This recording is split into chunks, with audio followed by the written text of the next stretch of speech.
श्रीमद् भगवत गीता यथारूप अध्याय 14 प्रकृति के 3 गुण।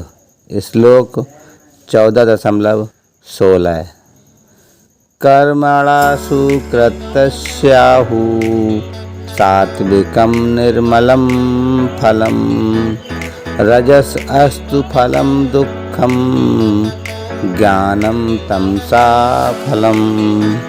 भावार्थ, पूर्ण कर्म का फल शुद्ध होता है और सात्विक कहलाता है, लेकिन रजोगुण में संपन्न कर्म का फल दुख होता है और तमोगुण में किए गए कर्म मूर्खता के प्रतिफलित होते हैं। तात्पर्य, सतोगुण में किए गए पूर्ण कर्मों का फल शुद्ध होता है।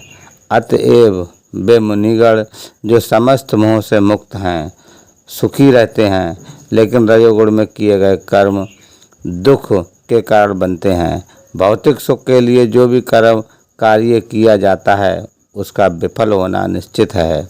उदाहरणार्थ, यदि कोई गगनचुंबी प्रसाद बनवाना चाहता है तो उसके बनने के पूर्व अत्यधिक कष्ट उठाना पड़ता है। मालिक को धन संग्रह के लिए कष्ट उठाना पड़ता है और प्रसाद बनाने वाले श्रमियों को शारीरिक श्रम करना होता है। इस प्रकार कष्ट तो होते ही हैं। अतएव भगवत गीता का कथन है कि रजोगुण के अधीन होकर जो भी कर्म किया जाता है उसमें निश्चित रूप से महान कष्ट भोगने होते हैं। इससे ये मानसिक तुष्टि हो सकती है कि मैंने ये मकान बनवाया था, इतना धन कमाया, लेकिन ये कोई वास्तविक सुख नहीं है। जहाँ तक तमोगुण का संबंध है, कर्ता को कुछ ज्ञान नहीं रहता, अतएव उसके समस्त कार्य का उस उपाय दुखदायक होते हैं और बाद में उसे पशु जीवन में जाना होता है। पशु जीवन सदैव दुखमय है, यद्यपि माया के वशीभूत होकर वे इसे समझ नहीं पाते। पशुओं का वध भी तमोगुण के कारण है। पशु बधिक ये नहीं जानते कि भविष्य में इस पशु को ऐसा शरीर प्राप्त होगा जिससे वह उसका वध करेगा। यही प्रकृति का नियम है। मानव समाज में यदि कोई किसी मनुष्य का वध कर दे तो उसे प्राणदंड मिलता है। ये राज्य का नियम है। अज्ञानवश लोग ये अनुभव नहीं करते कि परमेश्वर द्वारा नियंत्रित एक पूरा राज्य है। प्रत्येक जीवन प्राणी परमेश्वर की संतान है और उन्हें एक चींटी तक का मारा जाना सहा नहीं है।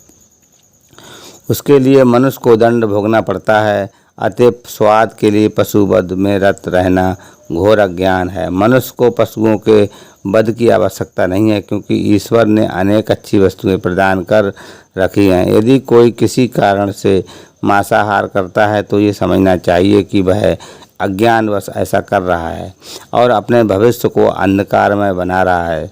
समस्त प्रकार के पशुओं से गोवध सर्वाधिक अधम है, क्योंकि गाय हमें दूध देकर सभी प्रकार का सुख प्रदान करने वाली है। गोवध एक प्रकार से सबसे अधम कर्म है। वैदिक साहित्य में ऋग्वेद 9.4.64 गोभी प्रीणति मत्सरम सूचित करता है कि जो व्यक्ति दूध पीकर गाय को मारना चाहता है वह सबसे बड़े अज्ञान में रहता है। वैदिक ग्रंथों में विष्णु पुराण 1.19.64 एक प्रार्थना भी है जो इस प्रकार है। नमो ब्राह्मण देवाय गो ब्राह्मण हिताय चा जग दिवताय कृष्णाय गोविंदाय नमो नमः। हे प्रभु, आप गायों तथा ब्राह्मणों के हितैषी हैं और आप समस्त मानव समाज तथा विश्व के हितैषी हैं।